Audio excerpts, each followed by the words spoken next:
Hello, I'm Bryce Colcom, and I'm going to be talking about the design of an expert system coach for complex team sport. To give a little context before we get started, the focus of our project is the GMU men's soccer team. The objective of soccer is to score more goals than the opponent. In order to complete this objective, coaches have developed strategies through the use of formations which give their teams numerical advantages at different areas throughout the field.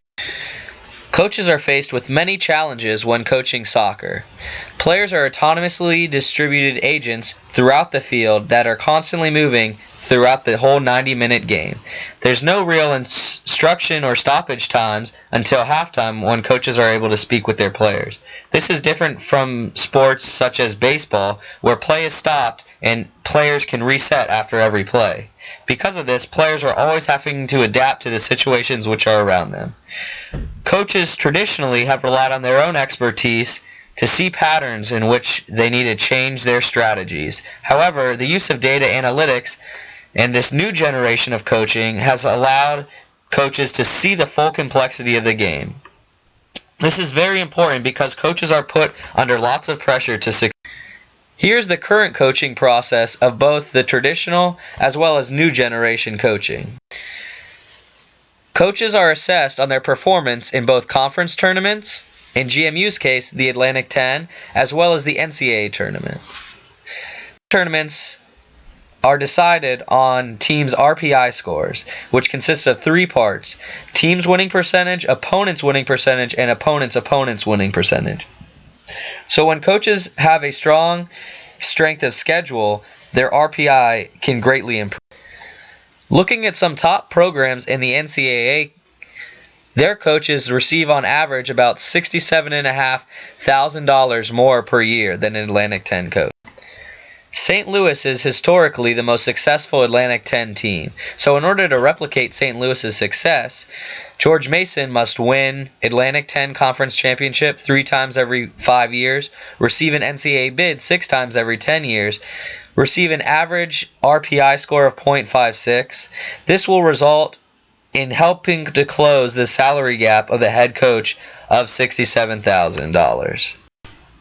Next, I'll go into stakeholder analysis, problem and need statement, and concept of operation. This is a diagram which illustrates all the stakeholders involved in our system. The main stakeholders are the head coach, assistant coach, university, and players. This is where the main tensions rely. This leads to our problem statement of George Mason University men's soccer team is not consistently achieving NCAA bids at a high rate. Because of this, there are a few needs that need to be met. Coaching tool that uses coaching expertise as well as soccer game data to understand the complexity of soccer. Coaches are seeking a competitive edge, and GMU needs to reach the tournament 3 bids out of every 5 years. Here is our concept of operations, with our system covering the blue boxes. Next, we will go over the simulation. For our simulation, we would like to simulate a full soccer game. The inputs into this simulation are probability pass map data, which I will speak about later, as well as expert coaching rules, which were derived from the coaches. The outputs are many different statistics, such as passing percentages, as well as a summary of all those statistics. Here is the running of our simulation. Okay, so I'm going to explain how our simulator works for soccer analytics. First thing you want to do is you want to download the simulator zip file. As you can see, I already have it saved on my desktop, so I can just get going. Click on it, then open the simulator file inside it. And then you want to look for a file called sim0210. It's right here, it's an executable file. Open it, and then our GUI pops up. Then you want to do is you want to set your formation that you want to simulate, and as well as the team you want to play against, and the goal weight set it at 100, and then you want to hit simulate. Now you can either watch this game in real time, which is right here highlighted in the yellow, or you can set it at the max speed so you can get the results quicker. I'm going to set it at max speed and wait.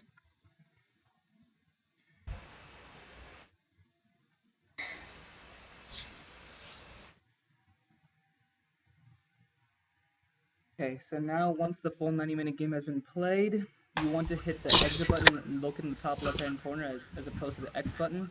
This way the results actually get saved in the file. And now you can see that the results are generated in the same folder as where the simulator was saved in. There are two Excel files. One contains a game summary right here, the summary files, as well as a sim log, which displays all the passes that are made in the game. What you want to do is you can just open them up and then see the results.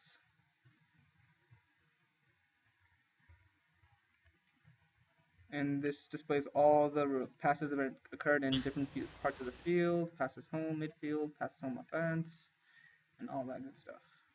And that's it. In order for our simulator to run, we rely on data collection from 5 games during the 2015 season. Here is instat pass diagrams, which we are able to input into our zone grids, which are marked on the field. From this, we are able to create an entire game full of data and create probability maps. This is an example of a probability movement map. These numbers represent where the ball will move throughout the whole zone. This is a success map.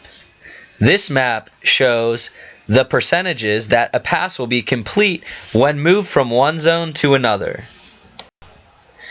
This is the ball movement interaction diagram. The way the ball moves on the field through passing as well as dribbling is shown here using different distributions. The focus of our project is very much team-based, but in looking at a field, we separate it into many different areas. The left zone, middle zone, and right zone, as well as the defensive zone, midfield zone, and offensive zone. This could give us better results when analyzing the data. Our expert coaching rules were derived from GMU men's soccer coaches and were input into our system. Here is a comparative score differential when GMU plays American using our simulation. As you can see in the first half, the score differential is very good for GMU, while the second half it is very good for American. This phenomenon occurs because of sparse data.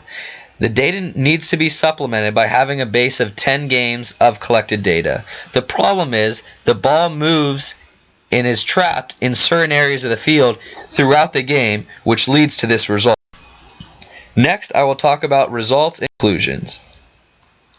While the data did not provide accurate results, we were able to create our own probability maps to give insight into the sport and familiar patterns surrounding the sport. By doing this, we were able to combine all 5 games of probability maps and change the success rates, and this gave us several conclusions. These 2 graphs show what happens when the success maps are incrementally changed, ranging from 0.1 to 1. This means that the passing percentages of Team A ranges from 10% to 100%. Team B is consistently at 50% success, similar to a realistic collegiate team. As you can see, in both goals and shots, right around 70% completion rate, there is a turn for the better for Team A as they score more goals as well as take more shots.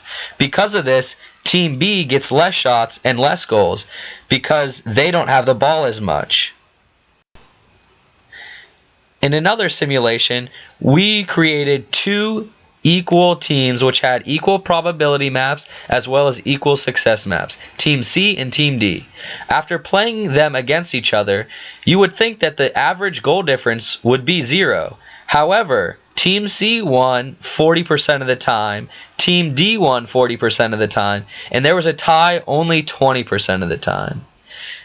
The results from this, as you can see, is many events are random in soccer, and a small bounce could lead to a goal which has a massive impact on the game of soccer.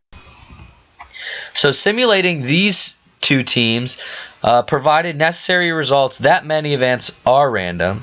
Contributing to this randomness is lucky bounces, unlucky touches, and these are big parts of the game which really affect the outcome but cannot be changed by coaching and coaching changes.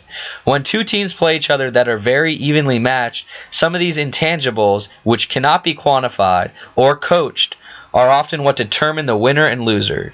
Coaches can really only do so much to predict the outcome of a soccer match, especially when playing an equally matched team.